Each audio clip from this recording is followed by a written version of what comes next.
Welcome to day 6 of trying to start or buy a business. In this video, I'm just going to talk about my plan for the next month and how I plan to learn how to buy a business.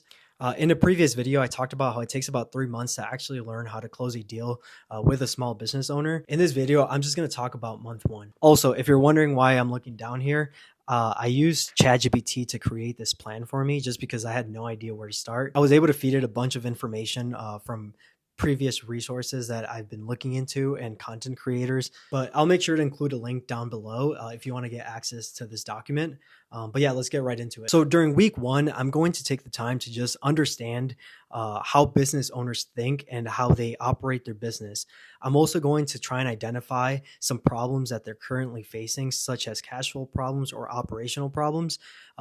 And with this, I want to do informal interviews with small business owners where I essentially just ask them, what are the problems that you're currently facing and what are you doing to solve those problems? This is going to give me a lot of insight into how small business owners out in the real world actually operate and not just take whatever's on the internet. And on top of that, I also want to understand how different types of business owners operate, because you have your retailers, your service businesses, or online businesses. And I want to understand how the owners of these types of businesses think differently when it comes to solving the problems that they're facing.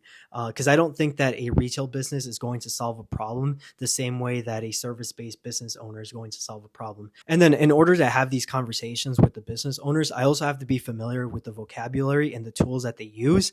So with this, I'm also going to review P&L statements, EBITDA, and then just go over some basic financial vocabulary just so that I can have a more productive conversation with these business owners and not just waste their time and my time. And then under week 2, we have sales psychology, communication, and business fluency.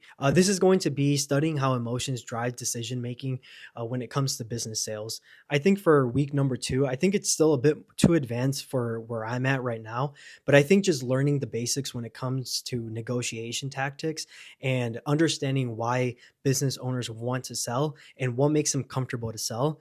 So I think doing a little bit of research in this field will allow me to gain understanding as I'm talking to business owners in the next few weeks. Resources that I plan to use for week number 2 is just going to be consuming content online. Alex Hormozy is probably the best example that I can bring up, but just watching his content, just because he talks a lot about how to actually negotiate deals, and he's one of the leading voices in deal making. And so I plan to use his content for when it comes to understanding the psychology of closing a deal. For week number 3, we have evaluating business and making the right offer. During this week, I'm essentially just going to focus on learning how to evaluate a business and make sure that the deal is right for me. I also want to make sure that I can identify where I can use my personal skills to make that business a lot better.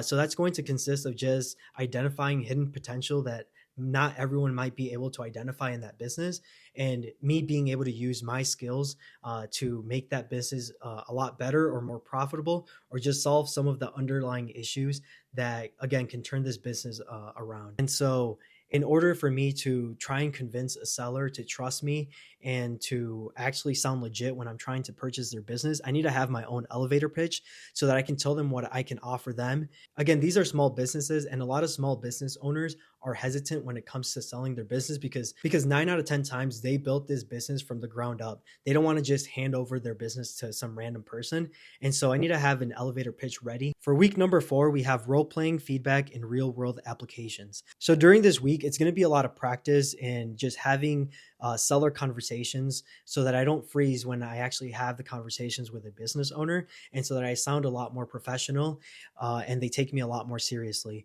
I don't want to freeze while I'm having one of these conversations, or try to remember some of the terms that I learned, during these 4 weeks. So I want to be very familiar and prepared when it comes to having these conversations. Just doing a lot of mock negotiations is going to be super helpful during this week.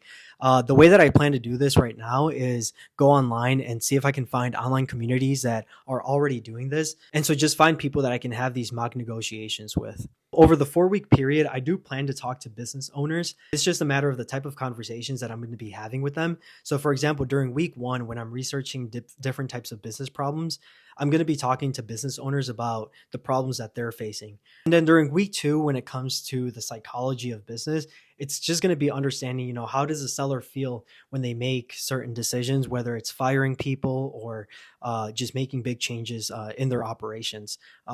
just understanding the emotions behind that, I think is key. And then during week 3, it's going to be me trying to identify which businesses I can see myself running. And like I said, there's no such thing as a perfect business, but the perfect one does exist for me. So again, using my skills to identify any hidden potential, or being able to identify how I can use my skills to make that business a lot better. That's what I'm going to be doing during week 3 as I'm talking to a lot of business owners. For week 4, like I said, I plan to find an online community where I can find people who I can do mock negotiations with.